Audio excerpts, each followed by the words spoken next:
So, my first year of college is coming to an end, which means that now I have to start focusing on like finals, tests, essays, all that dumb stuff. Which means that I didn't really want to go like super in-depth on like research and like, I didn't really want to have to think a lot for this video.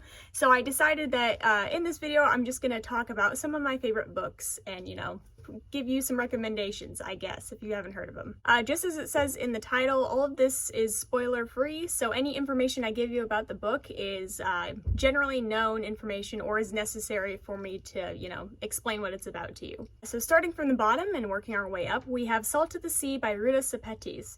Salt of the Sea is a 2016 historical fiction novel about 4 Europeans who are caught in the midst of World War II. They are Joanna, a Lithuanian nurse, Emily, a Polish girl, and Florane, an art curator, and then Alfred, a soldier of the Third Reich. It's incredible, especially if you like historical fiction and if you like books that change perspective as they go. That's one of those, that's what this is like, and I just really like it. I think it's neat.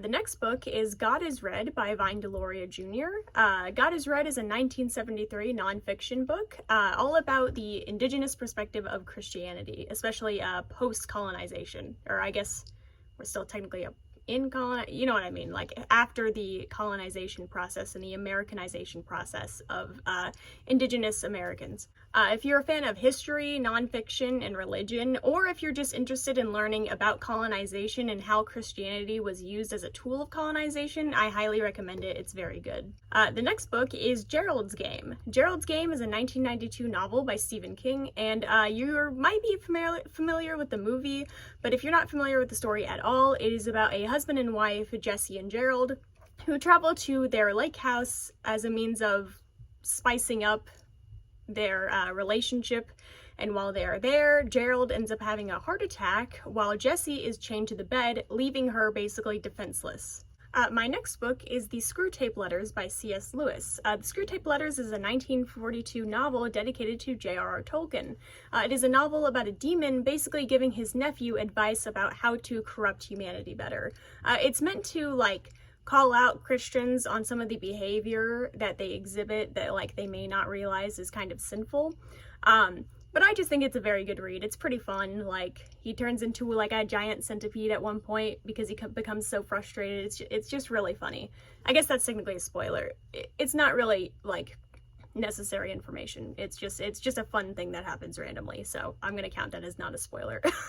My next book is The Last American Vampire by Seth Grahame-Smith. It's a 2014 historical fiction novel, and it is crazy. It's so wild. It follows Abraham Lincoln Vampire Hunter. If you've ever seen that movie or read that book, it's about what you would expect. It's Abraham Lincoln and he's fighting vampires. And this book is about his best friend, Henry, and basically what he does with his life after Abraham Lincoln obviously gets assassinated. That's kind of how he dies. So in real life too, okay, not a spoiler.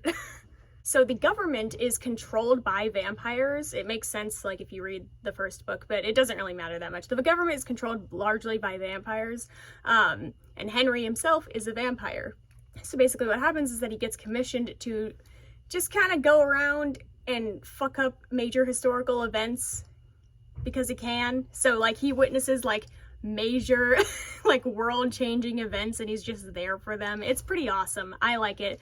I do want to clarify though that Henry is not a good guy, he's not a good person, but he doesn't have to be. I just wanted to let you know that I'm speaking positively about him. The character itself is not good, but the book overall I think is very fun.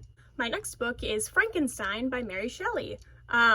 So I'm sure that you at least have a general idea of what this is about, but I read it in high school and I really enjoyed it, so I'm going to talk about it. It's an 1818 novel that follows a sea captain named Robert Walton as he learns the story of a college student named Victor Frankenstein who tries to succeed at the alchemical process of, reanimating a corpse or creating new life. And obviously he succeeds, but with dire consequences. My next book is Dreamcatcher by Stephen King. That's right, 2 Stephen King novels. I don't care. It is, in my opinion, criminally underrated. In fact, Stephen King himself doesn't like this book very much in retrospect, which all I'll say to that is that he's wrong, okay? I actually think that it's a very good book, and I enjoyed it a lot. It's a 2001 sci-fi horror novel that follows a group of friends, Jonesy, Beaver, Henry, and Duddits, as they basically try to survive an alien invasion. And that alien invasion, of course, takes place in their hometown of Derry, Maine. It sounds pretty basic, but I swear it's awesome. Like, at the end of it, you'll be like, whoa. Or at least, like, I was like, whoa. But I read it like sophomore year of high school, so I guess maybe it depends on maturity level. I don't know. I liked it though. But I will say, do not watch the movie. Even if you don't plan on reading the book, don't watch the movie. It's horribly ableist. Like, the book is kind of ableist too, but like, I might do a video like comparing the two, because like both are ableist, but one is like, whoa, that's ableist. And it's just not a good, like, it just totally butchers the story. But yeah, either way, just don't watch it. My next book is Children of Blood and Bone by Tomi Adeyemi. Children of Blood and Bone is a 2018 fantasy novel about 2 siblings and a princess who travel to try and bring magic back to their world. And in terms of like world building and lore and storytelling, oh my god, it's so good. In my opinion, at least, it could rival like J.R.R. Tolkien. It's incredible. It's the first book in a series, so there's actually a second book that's already out called Children of Virtue and Vengeance, which is equally as good in my opinion. I just included this one because it's the first in the series, and it holds a special little place in my heart. It's very good. I absolutely recommend. My next book is Carnivore Nights by Margaret Middlebatch and Michael Crudston. Carnivore Nights is also a criminally underrated book, in my opinion. It's a 2005 nonfiction book about 3 people going to Australia and New Zealand trying to find the Tasmanian Tiger. So basically, yeah, that's it. Like, it sounds really boring again, but like, I swear it's very good. It's awesome, especially if you are like interested in the Tasmanian Tiger, which I was for like a couple of years. I just like thought it was fascinating. Like, just read it. It's really good. Another interesting fact about this novel is that one of the people who went with them to find the Tasmanian Tiger was an artist named Alexis Rockman. And while he was there, they actually talk about like what paintings he made. And if you buy like the physical book, I don't know about like reading online or anything, but if you buy like an actual book and read it, there will probably be illustrations from him in the book, or at least the copy that I have has illustrations from him. And they're just really cool. And you should read it. Now, for my favorite book of all time, and the only book that I actually have a physical copy with me here, and that is Slaughterhouse-Five by Kurt Vonnegut. If you are like in my age group, you probably don't know about this book, or at least like most of the people I talk to don't really know a lot about this book.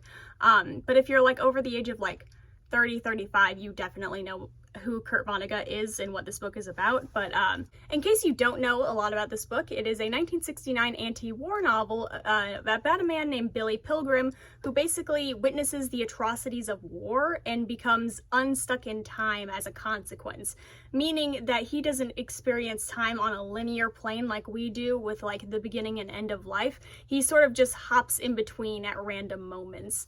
And it's just really fascinating. It also has like a sci-fi element to it as well, because he's kind of brain broken, but it's great. It's an amazing anti-war novel, and I highly recommend it. I'm thinking about doing a video analysis of it in the future, because it's just good.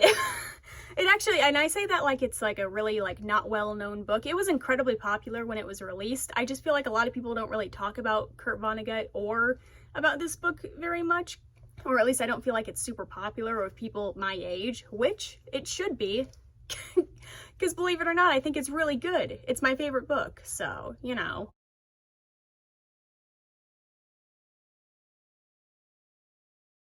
That being said, since we're going into like summer vacation, I'm probably going to start doing more like kind of react-ish videos, or like maybe analysis videos rather than like art history and like history stuff in general. I'm still gonna do that, but I want to focus more on like other stuff as well, just because like I have more free time.